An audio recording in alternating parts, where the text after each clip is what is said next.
Lesson 1-9, add and subtract unlike mixed numbers. Again, the term unlike as it's used here means the denominators of the fractional parts will not match. Mixed numbers, of course, is a term that means the fractions we're working with will have part that's a whole number and part that's a fraction. As in the case of this very first example, add 2 3/4 plus 1 5/8. Let's look through the teaching notes here. And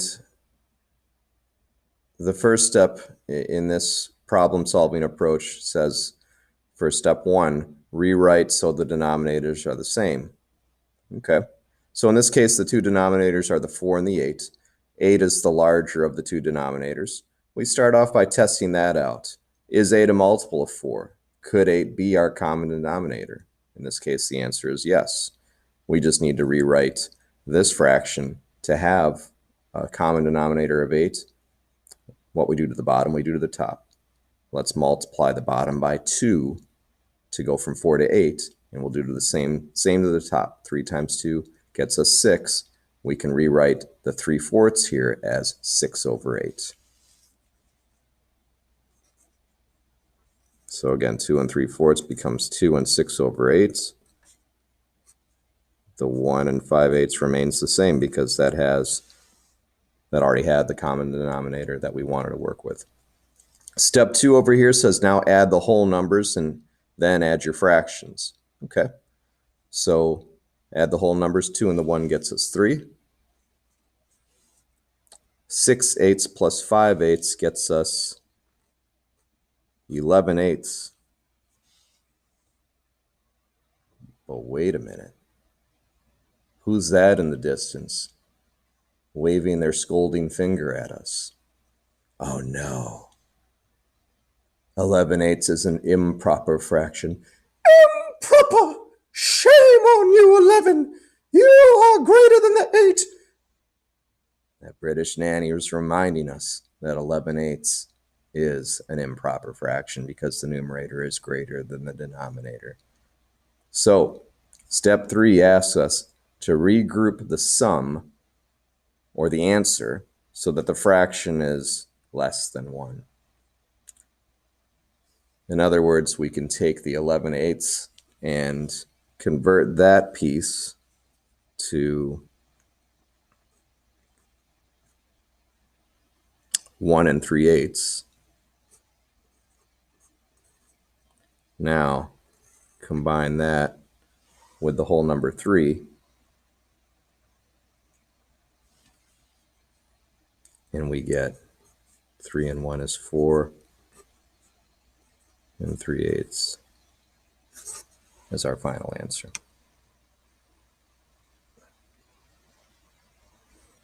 The next problem. Here we're subtracting 4 and 2/5 minus 1 2/3. Step 1, rewrite so the denominators are the same. Okay, the denominators are 5 and the 3. 5 is the larger of the two. Will 5 work for 3? It will not. 5's out. Go through our multiples of 5. 5, 10, 15. Ding, ding, ding, ding. 15 is our winner. 15 is going to be our common denominator. So let's rewrite 4 2/5 by taking the fractional part and multiply the bottom and top by 3.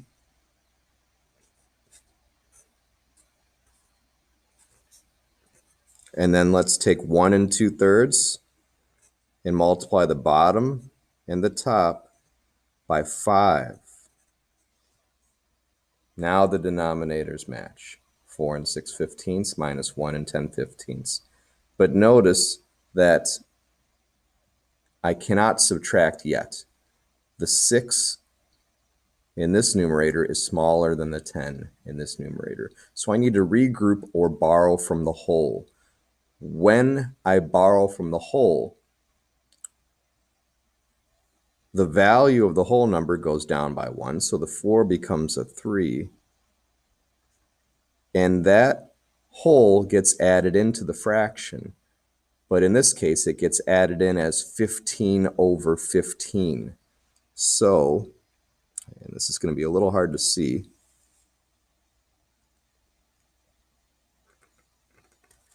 but I'm going to show how the whole is getting added in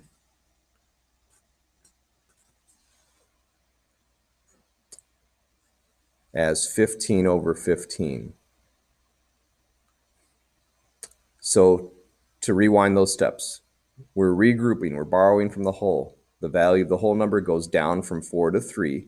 The value of the fraction goes up from 6 over 15 to, well, what's 6 over 15 plus 15 over 15? 21 over 15. So the new value of the fraction is 21 over 15. Here's what we're working with now. 4 and 6 over 15 became 3 and 21 over 15.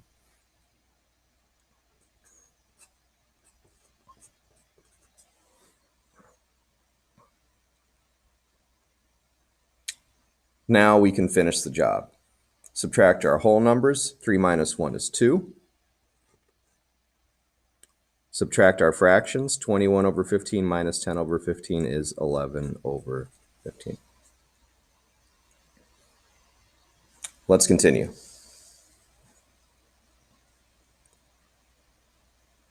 This set of practice problems is a variety of adding and subtracting. So be sure to pay close attention to which operation you're doing. In the case number 1, we're adding 3.5 plus 2 3/5. Let's first determine what our common denominator will be. We have a 2 and a 5, so the 5 is larger. 5 won't work for 2, 5's out. Go through your multiples of 5. 5, 10, ding, ding, ding, 10's a winner. I need to rewrite both of these, showing 10 as a common denominator. What you do to the bottom, you do to the top.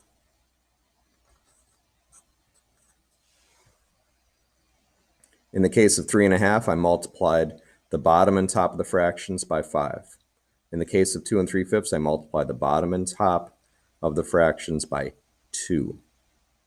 Now we can add them up. Add up the whole numbers first. 3 and 2 gets us 5. Fractions next. 5 and 5 tenths plus 6 tenths gets us 11 tenths. Improper. British Annie reminding us that 11 tenths is improper. We got to regroup to clean it up. 11 tenths on its own could be converted into 1 1/10.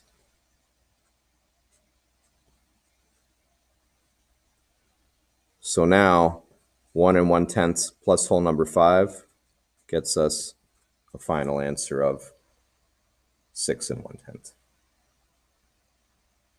Number 2, we're subtracting 4 3/8 minus 1 1/2. Common denominator.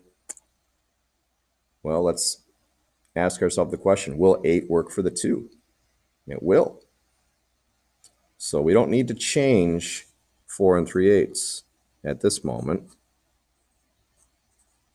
For 1 1/2, to get a common denominator of 8, we need to look at the fraction and multiply the bottom and top by 4.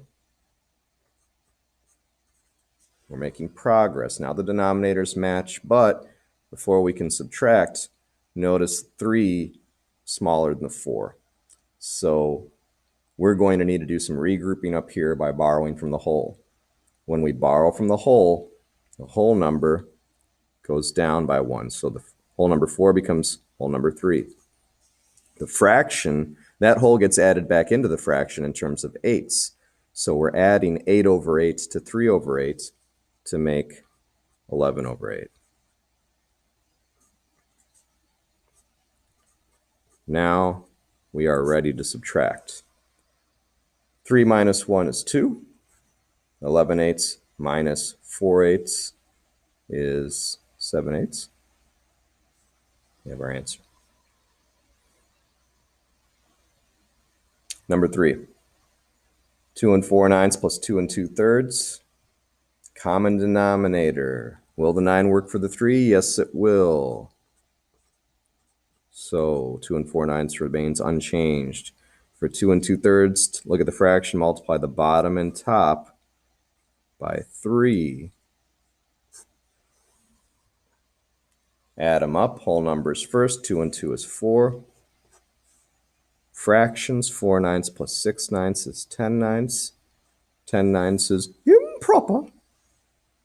So we'll do some regrouping. 10 over 9 on its own could be converted into 1 1/9 plus the whole number 4. Gets us a final answer of 5 1/9. Number 4, 5 2/3 minus 1 1/4. The denominators are the 3 and the 4. 4 on its own won't work for 3. Go through your multiples of 4. 4, 8, 12. Ding, ding, ding. 12 is going to work. 12 is our common denominator. Rewrite both mixed numbers with that common denominator. 5 2/3, let's multiply the top and bottom by 4. 1 1/4, let's multiply the bottom and top by 3.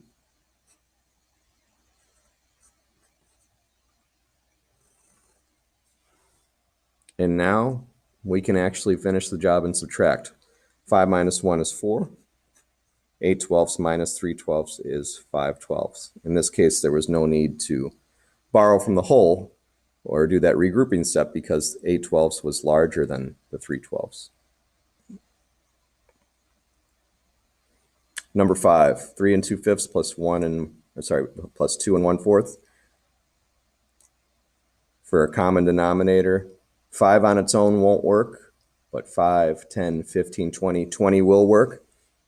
Let's rewrite both mixed numbers with that common denominator of 20. For 3 2/5, take the top and bottom of the fraction and multiply by 4. 2 times 4 is 8. 5 times 4 is 20. For 2 1/4, take the bottom and top of that fraction, multiply both sides by 5.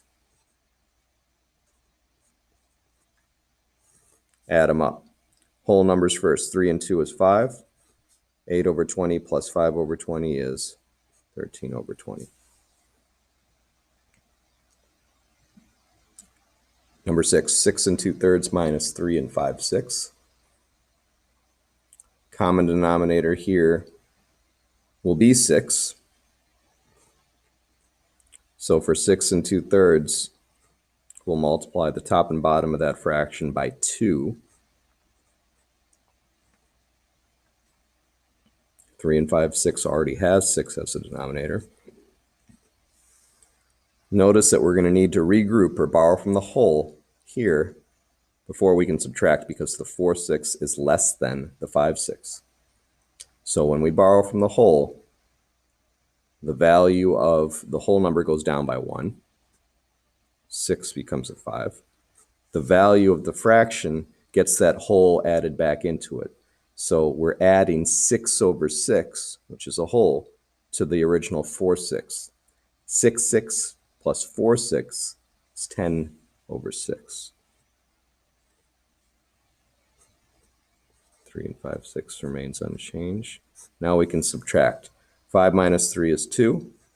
10/6 minus 5/6 is 5 over 6.